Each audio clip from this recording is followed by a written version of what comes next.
The Island Farm is a living history site on Roanoke Island that brings the 1850s to life. It's not just a museum, it's a working farm where you might help grind corn at the windmill or dip candles during seasonal events. So let's go have some fun and explore Island Farm on Roanoke Island. The farm is located about halfway between the quaint town of Manteo and the Roanoke Island Aquarium, so there's several things to do while you're in town.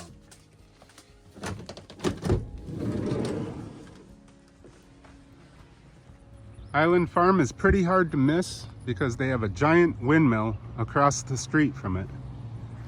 So I often come by Island Farm running on this path here, but I haven't been inside in quite a while. So this is going to be a lot of fun and show you some more best of the Outer Banks. Well, the animals aren't out in the pasture right now, maybe further down. I think there's a couple other pastures, maybe they've moved them around. As you approach the Island Farm, it really feels like you're going back in time. Pretty excited to go explore this hidden gem on the Outer Banks. At the entrance, you will purchase your tickets, and they also have a small gift shop and a museum really outlining the history of Island Farm and its role on the Outer Banks. One of the cool things about the gift shop is you can purchase items that were made on the farm or even eggs laid by the chickens. If you've ever been to a living history site, leave me a comment below. I'd love to hear more about it. Well, I do like that one display that showed the timeline of what was happening around the world as well as what was happening on Roanoke Island. So now we're going to start walking around. I think the first stop we're going to do is the Blacksmith Shop because I can hear the anvil ringing. In the 19th century, a blacksmith was an integral part of the community. In the days before the Industrial Revolution, the blacksmith would have been responsible to make things out of metal or repair farm implements. Well, that was pretty neat, getting to see my son volunteering at the blacksmith shop there, making some cool stuff. And now we're exploring the rest of the farm. Maybe we'll go back and see him at the end. This is an actual living farm, and every animal and every person has their roles. I think this one's to look cute.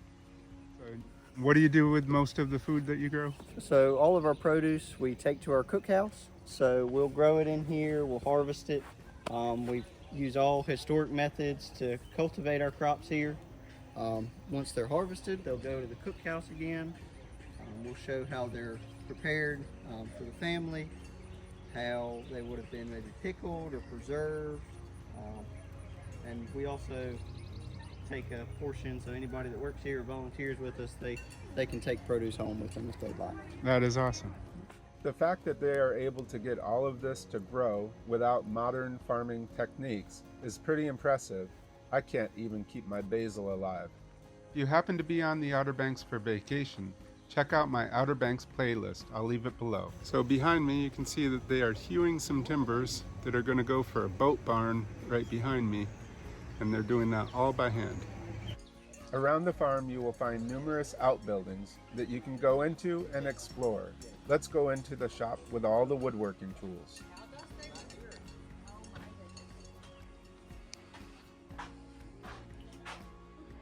Nice assortment of tools. I would love this workshop.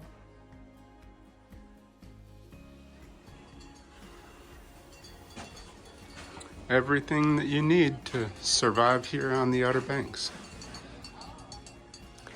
So I did ask, and I am allowed to go upstairs. So a nice steep stairs or a tight space.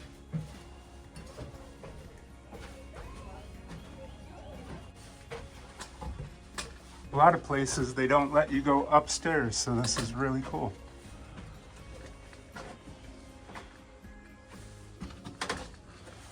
You can see how the building was put together.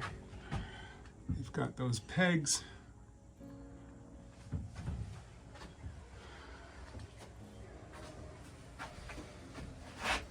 Well, Well, that was really cool. I love old tools and traditional crafts, so that was fun to go in. Let's see what the next building is. So I did find out this is the corn crib, and this is where they would dry out grains.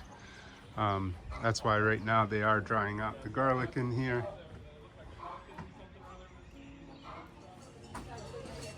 Looks to me like a lathe, probably a spring pole lathe.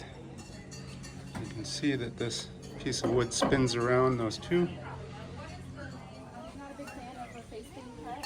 Okay. But like ears down, she's totally fine. She likes a good tail scratch.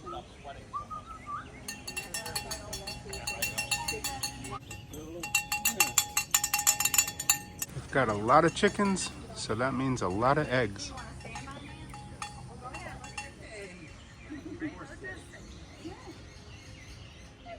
The living history interpreters really bring this site to life. You feel like you're stepping back in time as you're strolling about the grounds. Let's go see what they're making in the cookhouse.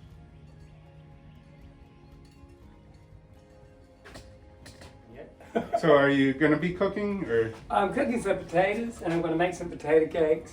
Oh, yummy.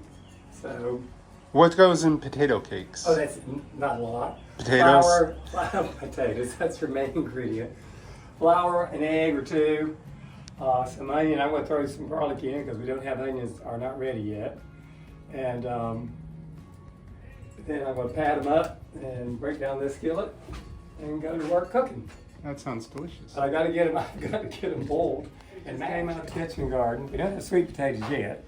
A lot of garlic, obviously. Yeah, I think I saw, were they drying garlic over in Yes. the other building? Yeah, in the corn crib, as they call it.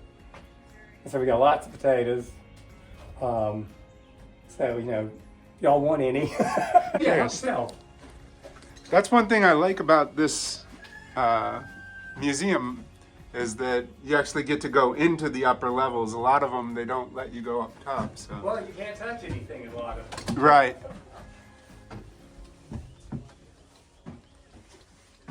Oh, here we go. So this is recreated as the bedroom for the cook.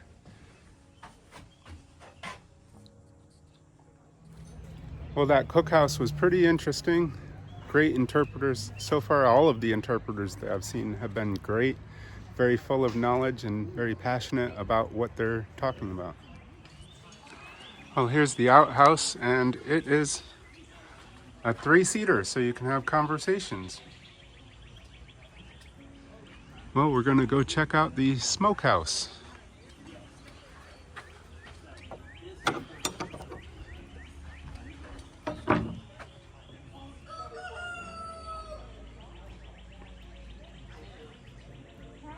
Smells delicious.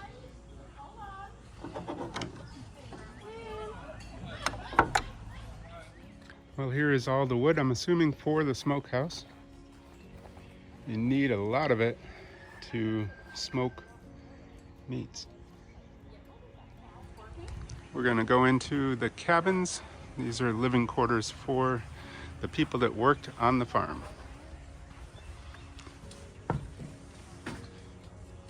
It's a little bit nicer than the cookhouse upstairs the lady had, so this has a bit more room, but I bet this would be like an entire family in here. We'll ask. Let's go into the other side.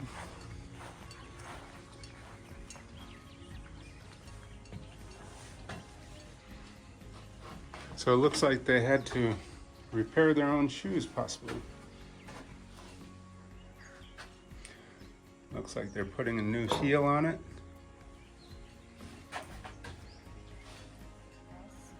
And we're fitting it and making sure it works well for her size, and just continuing to condition her and So this was, keep her in practice. he probably steamed that? Yep. Steam bend it? He put it into a steam box that he actually made. Cool. Came out nice. Yeah, he made the sled as well.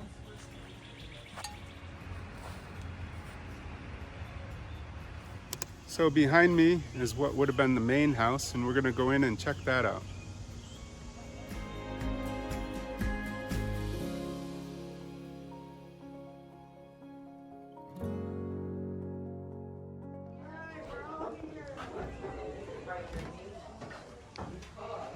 You could imagine by standards of the time, this would have been quite a nice house.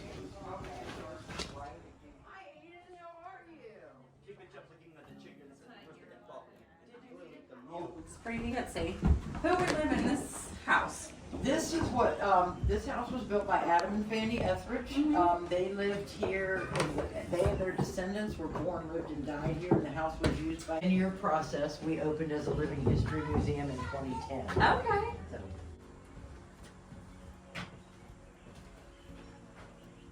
Hold on to this. Oh, how cute. You're so fuzzy. Well, if you haven't been here to Island Farm, or you have been, it is definitely worth coming to on Roanoke Island. It's been 10 or 15 years since I was here last, and it is leaps and bounds above my expectations. They have amazing interpreters, so much living history. You can go up, you can touch things, see things, feel things. To me, that is the way to experience a museum, as opposed to just reading about it. I love to hear about it from the people who can tell me the stories and bring it to life. So definitely check out Island Farm on Roanoke Island. If you'd like to see more videos about the Outer Banks, please like and subscribe. Also let me know if there's places you would like to see videos about. And thanks for watching.